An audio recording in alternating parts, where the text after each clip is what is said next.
যেখানে আপনার কর্মজীবী মানুষ সম্পৃক্ত হচ্ছে। এর কারণ আছে, দুটো কারণ আছে।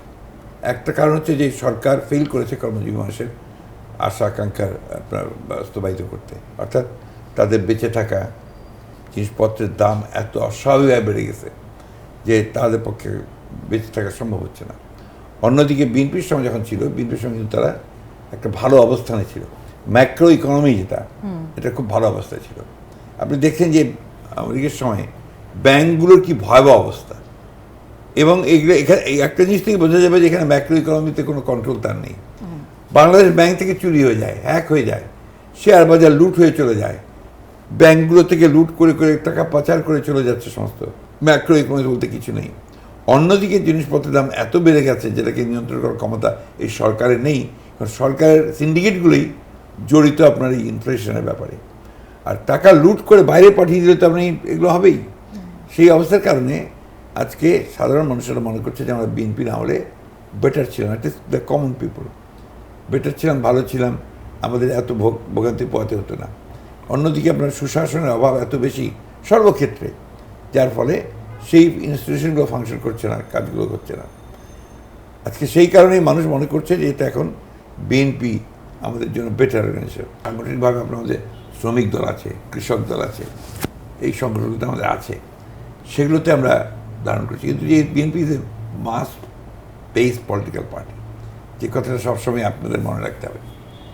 It's not an exactly organisation based political party, it's a mass based political party. বিএনপির সমর্থকরাই হচ্ছে বিএনপির শক্তি, বিএনপির জনগণই হচ্ছে বিএনপির শক্তি। আমাদের সংগঠন আছে, অবশ্যই আমাদের খুব শক্তিশালী সংগঠন আছে, শ্রমিক দল আছে, কৃষক দল আছে, কিন্তু সবচেয়ে বড় সংগঠন হচ্ছে আমাদের জনগণ। জনগণই হচ্ছে এর আপনার সবচেয়ে সকল ক্ষমতার উৎস বিএনপির জন্য। তো এই জিনিসটা আমরা ওই জন্যই আমরা যে রাজনীতিটা আমরা করছি, এই রাজনীতিতে জনগণের কাছে গ্রহণযোগ্য রাজনীতি। We are fighting A fascist force, একটা টিরানির সঙ্গে লড়াই করছি। এটা তো মানুষ জানে, বুঝতে পারছে, তারা ভুক্তভোগী। রাত্রে সত্যিতে ঘুমাতে পারে না, আপনার পুলিশকে চাঁদা দিতে দিতে আর আপনার আওয়ামী লীগের চাঁদাবাদদেরকে চাঁদা দিতে দিতে ওদের জীবন অতিষ্ঠ হয়ে গেছে, ছোট ক্ষুদ্র ব্যবসায়ীদেরকে। ঢাকা শহরে এখানে বঙ্গবাজার বলে একটা বিশাল বাজার ছিল, এখানে আপনার ছোট ছোট ব্যবসায়ীরা সব ব্যবসা করতো, এটাকে আগুন দিয়ে পুড়ে দেওয়া হলো। কে পোড়াবে জানি না, বাট ক্ষতিগ্রস্ত লোকে ওই হাজার হাজার ক্ষুদ্র ব্যবসায়ীরা ক্ষতিগ্রস্ত হয়ে গেল, তাই না? তাদেরকে এখন পর্যন্ত কিন্তু কোনো রিহেবিলিটেট করার ব্যবস্থা করেন।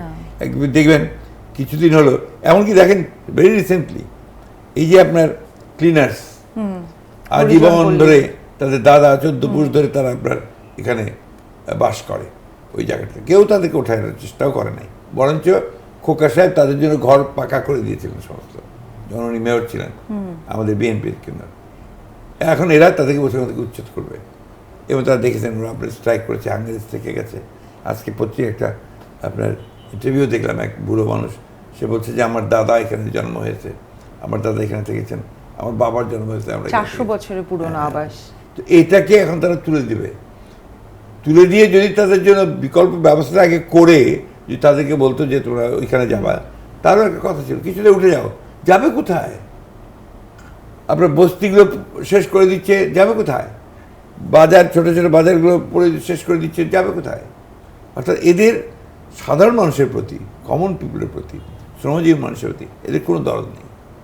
মুখে কথা বলবে বাংলাদেশের মানুষ নাকি তাদের জন্য পাগল, একটা নির্বাচন দিয়ে দেখুক না, নিরপেক্ষ একটা নির্বাচন দিয়ে দেখুক যে কে কার জন্য কতটা পাগল আছে। আমরা তো সেটাই চাইছি। আমরা তো আপনার বলি না যে আপনার বিএনপিকে ক্ষমতায় বসিয়ে দাও বা বিরোধী দলকে ক্ষমতায় বসিয়ে দাও, তোমরা একটা নিরপেক্ষ নির্বাচন দাও, সেই নির্বাচনে জনগণ তার ভোটের অধিকারটা প্রয়োগ করুক, এটাই তো হচ্ছে গণতন্ত্র। তো সেটা তারা করবে না, তারা তাদের মতো করবে। সরকার আমার থাকবে, আমার পুলিশ থাকবে, আমার আদালত থাকবে, নির্বাচন কমিশন আমার থাকবে, আমি সেখানে নির্বাচন করব।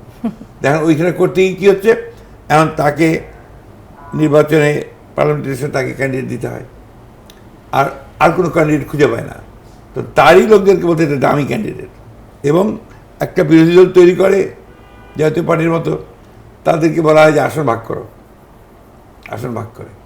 এইভাবে তো একটা গণতন্ত্র ফাংশন করতে পারে।